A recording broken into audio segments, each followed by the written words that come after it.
Becky Lynch is the new NXT Women's Champion, defeating Tiffany Stratton. We got the Titans return, the Irresistible Force. Nia Jax returns to WWE to end Rhea Ripley. That bitch Jade Cargill returns to take down TBS champion Chris Statlander. And Jordynne Grace returns to finally defeat the Virtuosa. CJ Perry, WWE's Lana, is officially going to bring back the coldest manager character back to AEW. And Trinity's hottest storyline in Impact Wrestling is against Alicia Edwards. Welcome to Returning to Belle. This is DS and this is Women's Wrestling Weekly. I'm so sorry for being late. I was stranded in New York for days, but I did just attend Impact 1000 special and it was so special. I'm so excited to talk about all these magical segments and match that went down, but literally I just got back, so let's try to make this a quick one. Let's start with WWE SmackDown. So we saw a tag match, Charlotte Flair and Shotzi the Barbie and Weird Barbie versus Bayley and WWE Women's Champion Io Sky. I love me some Io, but I don't know why she doesn't feel like the champion for some reason. Charlotte is so protected and rightfully so, she's the queen, but I want Io to have that same gravitas now that she's a champion. Shotzi also didn't look the strongest here. I want her to be a menace after Bayley being so scared for weeks, but I guess haircut doesn't give you a superpower. This match was fine, but it did have some weird pacing issues, especially at the end when Bayley went up top rope and she was just there waiting to react to the previous champion Asuka show up and steal a title off of Dakota, and using this distraction, Charlotte big boots both and Shotzi picked up the win with the cross-legged DDT. Post-match, Asuka and Io had a face-off, and backstage champion Io challenges Asuka for the title, saying that she's ready for Asuka. So this match is booked for SmackDown in 2 weeks and will be such a serve. The eatery, I'm so ready for it. Overall, the match did its job. I think it was fine. Good.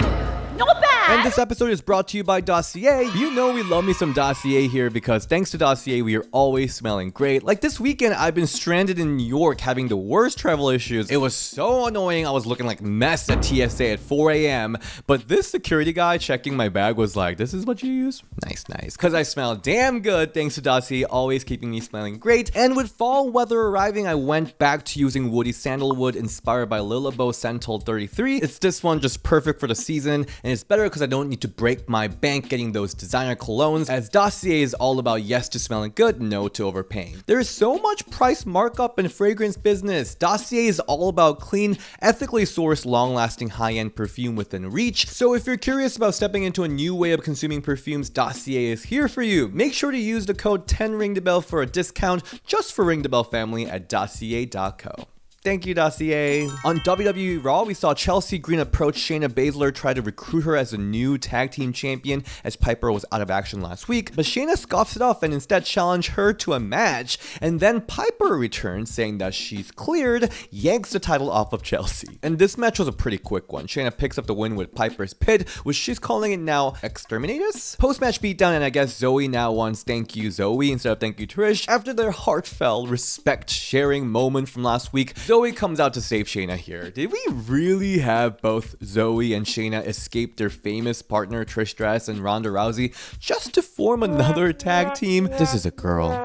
Girl. And no disrespect, but if they do have to be paired up, I feel like they do better with someone that oozes charisma like Nia or Trish, so I'm kind of skeptical about this team. On the other side, I'm so glad that Piper-Chelsea storyline is continuing. Love their chemistry, and I don't know if this is a storyline we're going to go for a tag team division, but I much prefer having Alba and Isla being behind the supposed curse. That would be so much more intriguing, wouldn't that be? And for the main event, we got Rhea Ripley, the women's world champion, versus Raquel Rodriguez, and Raquel casually throws Nia Jax tease before the match, saying that she's not like most people. Anyway, the match, I really like the first half of the match. Again, kind of like a kaiju fight. Raquel was overpowering Rhea and was throwing her around, and in turn, Rhea was fighting off with agility and of course with sheer power behind it. It was really like satisfying to see them trying to destroy each other, but the later half kind of turned into a slugfest with, oh, Raquel with a bad leg, wah wah. And by the end, Raquel kind of gets back to her A game, slamming Rhea into the table and then ring apron, but the real ender of Rhea Ripley arrives. The Annihilation, the Irresistible Force, and my bestie, Nia Jax returns to hit Samoan drop on Raquel when referee was distracted, letting Rhea hit the Riptide on Raquel for the win. In post-match, Nia headbutts Rhea, followed by a leg drop, and finishes Rhea with the huge bonsai drop. And those extra slaps were just perfect petty salt in the wound. Yes, Nia Jax is back. Nia looks better than ever, and I love how fans are already losing their freaking minds about Nia returning. She's truly one of the last true heels we've got in the industry, and I hope she's so happy because she said in an interview with me that she's itching to be back. She wants to perform in front of the audience, and she's here to end Rhea Ripley. I really think that we desperately needed this monster power, this charisma in WWE. This also throws a big swirl in the direction of women's division going forward. I want Nia versus Shayna Baszler, Nia versus Bianca, Nia versus Charlotte again. You remember that legendary moment. Oh, and the kaiju off with Raquel and Rhea. The possibility is endless with Nia here, so I'm so here for it. I'm very satisfied. But also, this is like super random, but I love how Asuka is ending all the haters on Twitter. Like, she's really fighting the trolls tooth and nails, ending everyone. And it's just kind of funny to see how bothered everyone is by Nia. Her power is really undeniable. Alright, let's go to NXT because shit went down. We first got Dana Brooke versus Lila Vacaria match. I love how Dana is this kind of crazy, like, snappy little heel. I think she's rocking it, and the fans are chanting Dana sucks. Everyone's really invested in this character, so I'm really happy for her. And this was a really intense match between the two, with Lyra landing a huge baseball dropkick outside the ring, and Dana snapping Lyra off the top rope, looking super scary. And at the end, Dana misses a handspring back elbow, and using this opportunity, Lyra hits frog splash for the win. And post-match, Lyra asks for handshake, and as she turns around, Dana goes a little batshit crazy, but Kalani holds Dana Brooke back. She is thriving with this character. I'm very satisfied. And then the main event, Tiffany Stratton versus Becky Lynch for the NXT Women's Championship. I'll be honest, if you joined in for my watch along, you would know that I honestly had no idea that Becky will be winning the championship here. Like, I thought it might end up happening eventually, given that she's the only one of 4 horsewomen that did not win NXT Women's Championship ever. But in this particular NXT episode, I was like, no way. Well, joke's on me, because Becky Lynch is the new NXT Women's Champion. This match was definitely interesting. I'd almost say it started out like they didn't have any chemistry, like things were kind of scrappy. Then I also realized that both of them were pulling moves outside of their usual arsenal, which was kind of cool, from that swanton bomb to the Russian leg sweep on the second rope. Both Becky and Tiffany were pulling a lot of new stuff in, so that was really cool. And by the end of the match, as they were fighting outside, things really heated up, with the leg drop on the announcer table and Tiffany hitting the huge powerbomb on Becky with the NXT chant, and this is awesome chant breaking out everywhere. And you can tell that Becky is seriously so good at storytelling inside the ring. Like, no wonder she is the freaking man. Like, she built this storyline perfectly in the ring. And as Tiffany misses her beautiful moonsault, Becky hits manhandle slam out of nowhere for a shocking win, becoming the new NXT Women's Champion. It was truly wild witnessing this. The main eventer of WrestleMania, the biggest name in the women's wrestling history, just defeating Trish Stratus, coming to NXT to work with the newbies, the rookies in NXT. This is huge, and not to compare, but I think this is a little bit more exciting than when Charlotte was down in NXT to become a champion, because the women in NXT now, unlike when Flair was champion, are more so newer to wrestling, a lot more rookies, so I think they will immensely benefit by working with Becky freaking Lynch. It's huge. On the other hand, Tiffany Stratton, her reign has been rather lackluster, to say the least, and it's really funny that she really lost her title because she did not know her women's wrestling history. Like, her saying that Becky was the NXT Women's Champion caused all this shit. So kids, here's a lesson for you. You better know your history. Jokes aside, if Tiffany will be in this feud with Becky for a long term, this will be a really great opportunity for her to grow and be in the spotlight, while also at the same time, all the possibility of people that Becky can work with, all the way from Roxanne, Blair, Lyra, to even Meiko Satomura.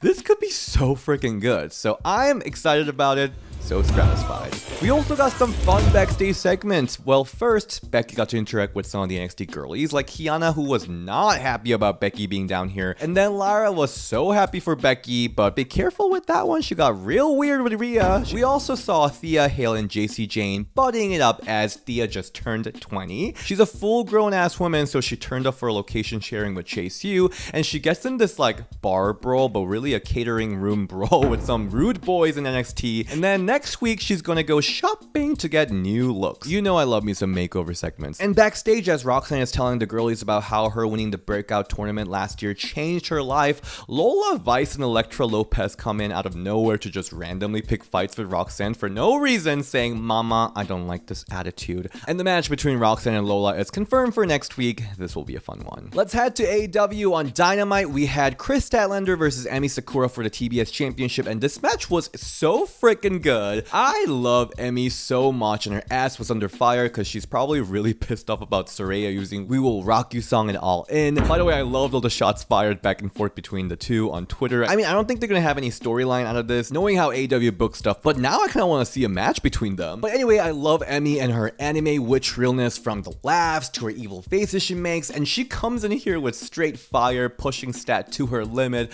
but ultimately falls victim to Statlander's Wednesday Night Fever, I guess. She likes to switch up the finisher name based on which night she uses it. By the way, the TBS champion interview is coming to ring the bell very soon, so get ready for that. And on Rampage, we got this random trios match, an homage to a casual Diva era booking of Team Face versus Team Heels being all random. We got Britt Baker, Hikaru Shida, and Sky Blue versus Bunny, Anna Jay, and Taya Valkyrie with Lady Gaga telephone hair, super yellow. For having 6 pretty significant names in AEW Women's Division in one ring, the match was embarrassingly short, super short. And I don't know, the interaction at the end was so forced, but basically Bunny pushes Britt into Hikaru before Britt taps her out with lockjaw, and Shida, really upset, argues with Britt about it post-match and leaves the ring. I mean, if we're getting Shida versus Britt storyline outside of the championship storylines, I'd be so here for it. They're some of the biggest names in the division, they can totally do it. So for that storyline potential, I'll say Stratisfied. We also have the Outcast storyline continuing, and here we had one of the best Toni Storm segments ever. Her classic Hollywood actress character is so unwarranted, so unnecessary, but it is the biggest serve of all time. And her acting like she doesn't remember how she cost Ruby her match at All Out is so stupid, but it works with how ridiculous her character is. And her slogan, chin up, out, and beware of the shoe. I need a t-shirt off of it ASAP. It's my life motto at this point. And of course, Ruby Soho is not happy with Toni just forgetting how she her over. And we also got this announcement for the Fatal 4-Way match, Britt, Toni, Shida, and Nyla to decide the #1 contender on this upcoming Dynamite, so I'm sure this Outcast storyline will continue. And on Collision, we got another huge return. We got TBS Championship Chris Statlander versus Robin Renegade from the Renegade Twins. 4-minute match, so rather a short one, but Renegade Twins put on a heck of a fight against the champion with great teamwork from the sisters. It was almost a handicap match, but at the end, electric chair faceplant on Robin, big boot to Charlotte outside, and roll up bridge to retain the title. Post-match beatdown of the champion, but Jade Cargill returns, looking gorgeous as hell, very reminiscent of her original look when she first joined AEW with her open mic night bitch. By the way, that branding interview is also coming, so don't worry about it. She takes out the Renegade Twins with a big boot and a drag and a huge choke slam, and for a second I thought Jade could be a babyface here. In fact, I think she'll be amazing as a babyface because she's just so cool,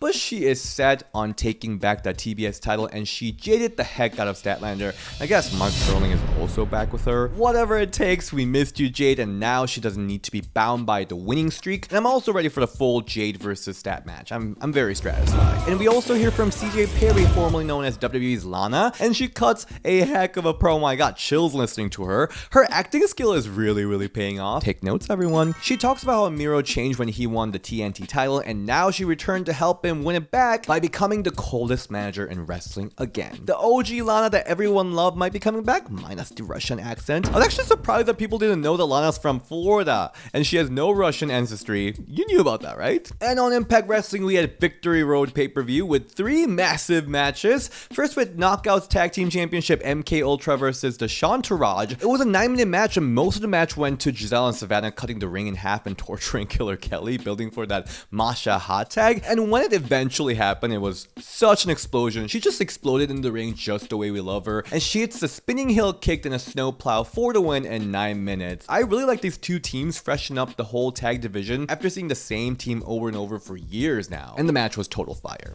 Very Stratisfied. And another major return, Jordynne Grace is back to have a match with Deonna Purrazzo the Virtuosa, and they had multiple singles matches, all very good, and this match definitely did not disappoint. And these are two of the best wrestlers we have in the industry, period, right now. Jordynne Grace, the intensity, the depth of moves is mind-blowing to me, and when she started this match with a huge slap to Deonna's face, I was so gagged. She looks and feels better than ever after that little break that she had, and here she fights back with tons of reversals for Deonna's submission moves, so you can tell that she was studying Deonna. Seriously, these two are the ones that I gladly say fight forever. It's so good. And finally, Jordynne Grace gets to pick up a win from Deonna Purrazzo with a devastating Grace driver in 12 minutes of classic match. It was so good. Satisfying. And lastly, Knockouts Championship, Trinity versus Alicia Edwards. If I told my past self the hottest storyline that Trinity will have in Impact Wrestling so far will be with Alicia Edwards, I'll be like, you're out of your freaking mind. But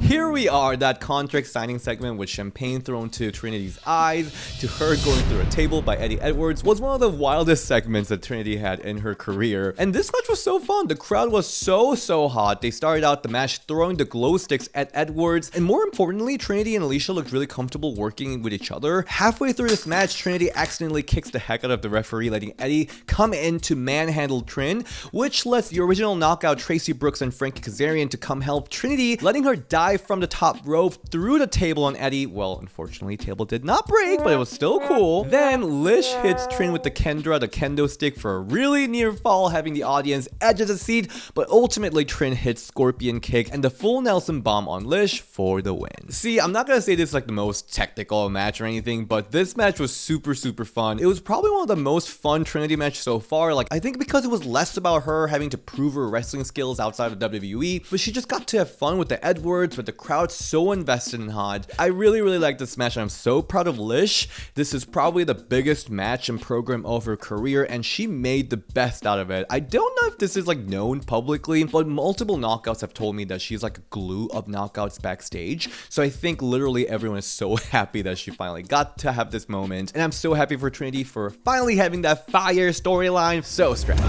Thank you so much for tuning in for this week's recap. I feel like every time I say I'm gonna make a quick one, I end up making the longest review, I feel like. But whatever, it was a good week of women's wrestling. I love all these returns that we got, and next week we're having the Impact 1000, which you will be gagged because I was there at tapings. It was amazing. It was dream come true. So if you want to see some of the photos from my New York trip, follow me on Instagram at DSShin and ring the bell DS on Twitter, and I'll see you next time. Bye!